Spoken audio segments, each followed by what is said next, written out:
New York City, the New York City area has two football teams. One of them is pretty good. They won the Super Bowl this past year. The other New York team is not good. They are called the Jets. They wear green, and even the people who like them now show up at their games wearing homemade jerseys that say this: butt fumble. This refers to the Jets quarterback, who is very handsome, shown here modeling with his shirt off for GQ. In his day job, when he's not modeling, he is supposed to be playing football. And last weekend, he was holding the ball. He was trying to run down the field, and he inexplicably ran into the butt of one of his own teammates. Boom, and kind of knocked himself out and fell down and dropped the ball, and the other team picked up the ball and ran it in for a touchdown. Hence, the butt fumble. The Jets are just not a good football team this year. You can address your hate mail to me at rachel@msnbc.com. I will tell you, the auto reply you will get will include the word butt fumble, so just be prepared. Now, the owner of the butt fumblers is a man named Woody Johnson. Woody Johnson was the New York chairman of Mitt Romney's presidential campaign this year.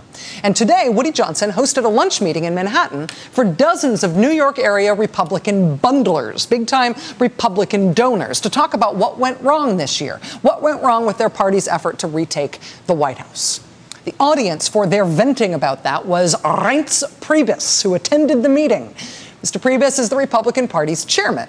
It was his RNC that hired the firm run by the guy who'd been accused in the past of voter registration improprieties to run the Republicans' voter registration efforts in 5 swing states. When that firm, run by that guy with the shady past in the voter registration business, was inevitably accused of doing shady things this year with voter registration, the Republican Party in all of those states had to fire the firm, which meant ending voter registration in those 5 crucial swing states in the final crucial weeks before the election.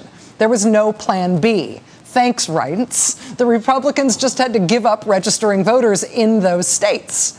Reince Priebus's leadership of the RNC. So maybe that came up in today's meeting.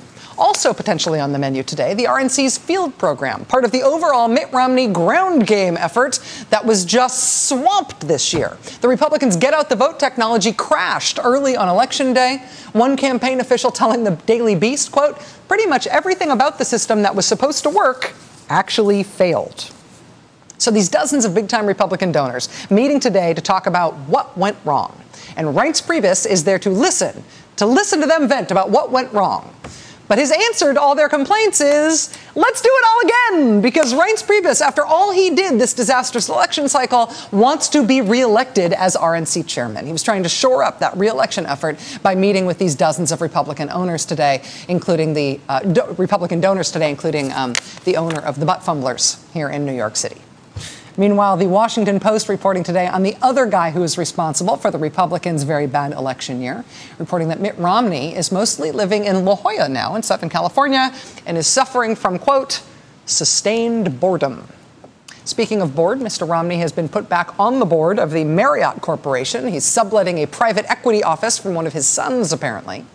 But while Republicans try to figure out what went wrong with their hopes for getting back in the White House, what about the guy who more or less came in second to Mitt Romney this year? There's news on him today. He has taken a job as a columnist for WorldNet Daily. You might remember WorldNet Daily as the birther website. That has not worked out all that well for them lately, so WorldNet Daily has branched out. These days, WorldNet Daily is your one-stop shop for a whole host of new conspiracy theories about President Obama.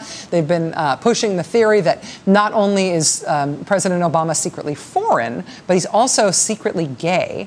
And he used to be secretly married in college, probably secretly gay married, and he maybe secretly murdered his secret gay ex-boyfriend. And his wedding ring proves that he's secretly Muslim.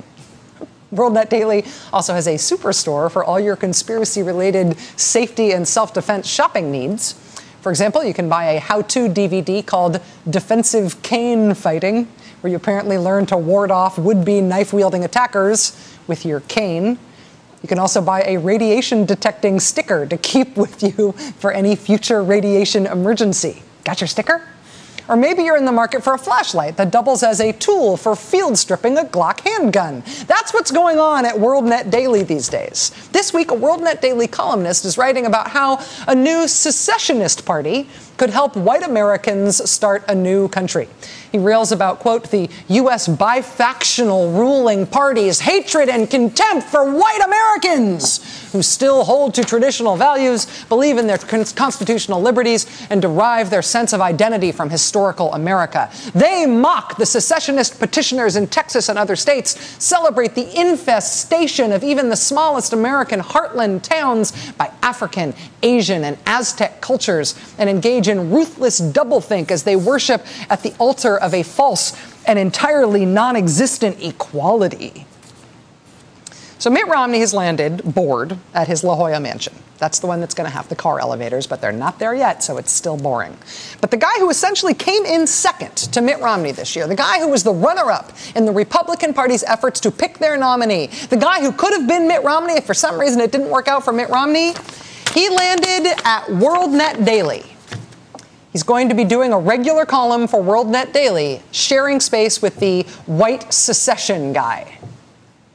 We have a two-party system in this country, and that is what half of our two-party system is. That is half of what is supposed to be plausible in American politics. Rick Santorum at WorldNet Daily. Also, cane fighting!